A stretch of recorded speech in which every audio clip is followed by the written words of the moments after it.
Hello everyone, it's your friend, your boy, Jetblack the One and Only, here with another exciting video. Today is October 24th, 2019. It is a Thursday. I'm filming this in Huntsville, Alabama. It is currently 9:02 p.m. Central Daylight Time. And in this video, I'm going to really quickly go over a custom Yu-Gi-Oh archetype that I have created the effects for and names for a set of cards.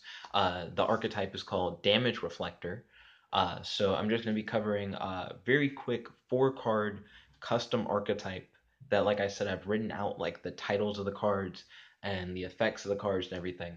But I haven't actually made these cards. Feel free to make these cards yourself if you want to play with them. If you want to know how to make your own custom cards, feel free to check out my videos on creating custom cards. I have many on the channel.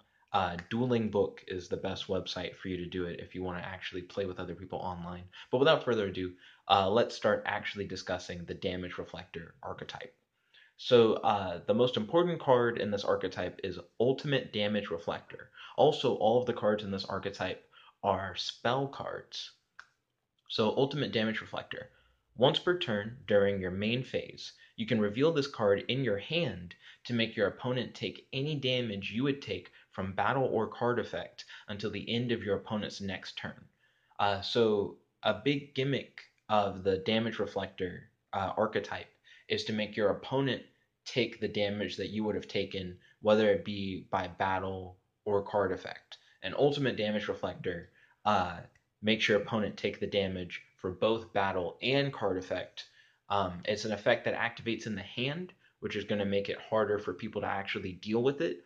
And the card doesn't actually get rid of itself. It just reveals itself in the hand, and then the effect activates. But you can only do it once per turn. So if your opponent is able to negate the activation in the hand, you can't just spam it again. You know what I mean? You'd have to wait a full turn for you to then try to activate it again. So next up, we have Battle Damage Reflector. Battle Damage Reflector's effect is once per turn during your main phase, you can reveal this card in your hand to make your opponent take any battle damage you would have taken until the end of your opponent's next turn. So Battle Damage Reflector specifically reflects battle damage. Then you have the Effect Damage Reflector. Once per turn during your main phase, you can reveal this card in your hand to make your opponent take any effect damage you would have taken until the end of your opponent's next turn.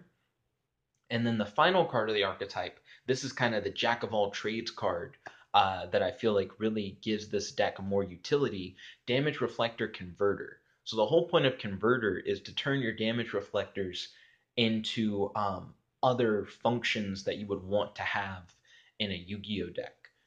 So once per turn, during either player's turn, you can return one Damage Reflector card from your hand to the deck to activate one of the following effects. And here are each of the following effects that it can activate.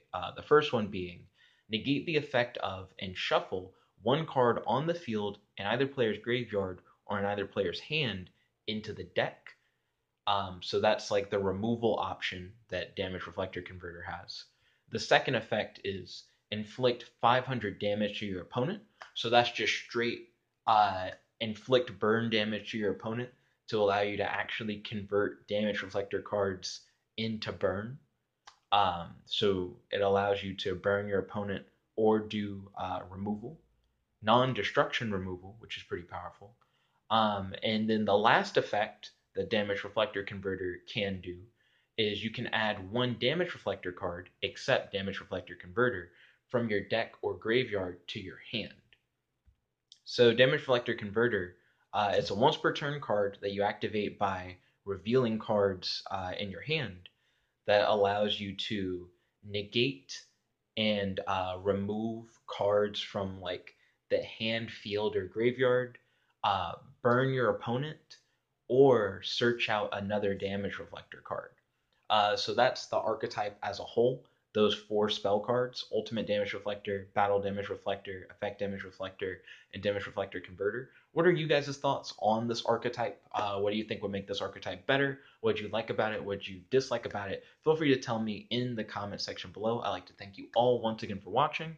This is your host, your friend, your boy, Jetblack the One and Only, logging out. Also, if you have any custom Yu-Gi-Oh card archetypes that are 5 cards or less, feel free to tell me about them. I'd be more than happy to do a video about them where I review them and talk about them on the channel.